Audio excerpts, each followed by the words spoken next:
तो गाइस जैसा क्वेश्चन में दे रखा है यहाँ पे कि कोई स्टायरोफोम मतलब जो एक इंसुलेटर होता है, जैसे आप पेप्सी की जो ग्लासेस आती हैं या कई बार आप किसी अच्छे रेस्टोरेंट में जाते हैं, वहाँ पे कॉफ़ी ऑर्डर करते हैं तो कॉफ़ी आपको वो जो ग्लास में मिलती है फोम टाइप का होता है, उसे हम लोग कहते हैं दैट इज स्टायरोफोम। भाई वो तो बैड कंडक्टर है, लेकिन उसके ऊपर एक मेटल की कोटिंग कर दी गई है। फ़ायदा क्या है, अगर इसके ऊपर मेटल की कोटिंग कर दी गई है, सपोज ये बॉल है, इसके ऊपर मेटल की कोटिंग कर दी गई है, तो जब भी चार्ज आप दोगे, चार्ज पूरी तरह से डिस्ट्रीब्यूट हो जाएगा यूनिफॉर्मली सरफेस के हर पॉइंट पे। तो अब देखिए होगा क्या कि जब इस बॉल को आप टच कराते हो अपोजिट चार्ज मेटेलिक प्लेट से, क्या कहा गया, very small अनचार्ज metallic ball suspended region between the, ठीक है, यूनिफॉर्म इलेक्ट्रिक फील्ड, हाँ, describe the motion when brought contact into one of the plates. अब किसी एक प्लेट के कांटेक्ट में आपको अगर ले आते हैं, उससे पहले क्या होगा, अगर कांटेक्ट में नहीं लाते उससे पहले क्या होगा, हम लोग जानते हैं कि इसके बीच में इलेक्ट्रिक फील्ड है, प्लेट्स के बीच में इलेक्ट्रिक फील्ड है जो पॉजिटिव प्लेट से नेगेटिव प्लेट की तरफ होगी।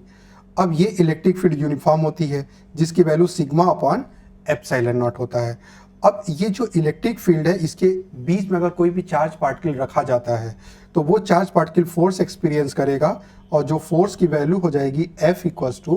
क्यू इंटू ई हो जाएगी। लेकिन यहाँ पे क्यू जीरो है, क्यों जीरो है, क्योंकि जो बॉल है, सस्पेंडेड बॉल है, वो न्यूट्रल है, अभी उसे कोई चार्ज नहीं दिया गया है। लेकिन जब इस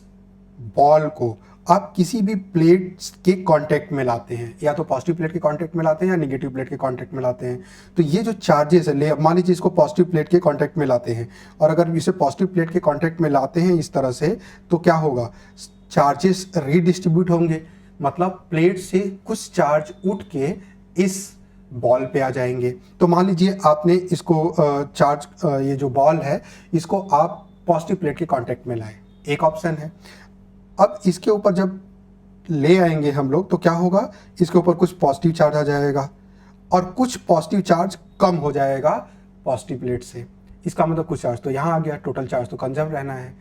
अब क्या होगा, अब देखिए इनके बीच में चूंकि लाइक चार्ज हो गए तो ये रिपेल करेगा, और ये क्या है, अनलाइक चार्ज है तो ये अट्रैक्ट करेगा, तो ये यहाँ से सीधे रिपल्सन फील करेगा और तेजी से स्विंग करके इस प्लेट से आके टकरा जाएगा। फिर क्या होगा, चूंकि ये पॉजिटिव चार्ज कैरी करके इस प्लेट के पास आएगा, तो वो पॉजिटिव चार्ज पहले क्या होंगे, न्यूट्रलाइज होंगे। मान लीजिए एक एग्जांपल के तौर पे अगर हम लोग मान लेते हैं कि यहाँ पे टोटल 5 कूलम चार्ज था,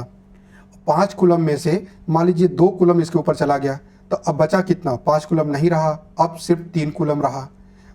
इसके ऊपर -5 कूलम था क्योंकि इसके ऊपर 5 कूलम था। जब ये इसके कांटेक्ट में आएगा तो 2 कूलम न्यूट्रलाइज होगा,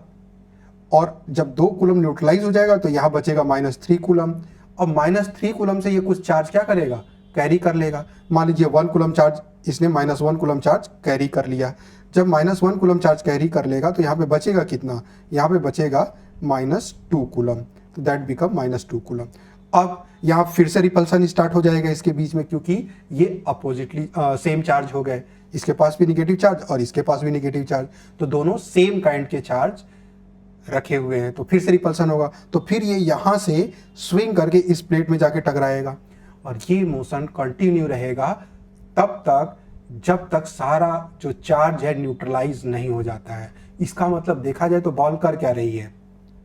इसके नेगेटिव चार्ज से उठा के इस पॉजिटिव चार्ज को न्यूट्रलाइज कर रही है, या यूँ कहिए कि इस पॉजिटिव चार्ज को उठा के नेगेटिव चार्ज को क्या कर रही है, न्यूट्रलाइज कर रही है। सिर्फ यही बॉल का काम है, और ये तब तक मोशन कंटिन्यू रहेगा जब तक दोनों प्लेट के चार्जेस न्यूट्रलाइज नहीं हो जाते हैं, तब तक ये मोशन होता रहेगा, रिपल्सन होता रहेगा, और जब न्यूट्रलाइज हो जाएगा तो जाहिर सी बात है कि ये रेस्ट में आ जाएगा। आई होप आपको समझ में आया होगा।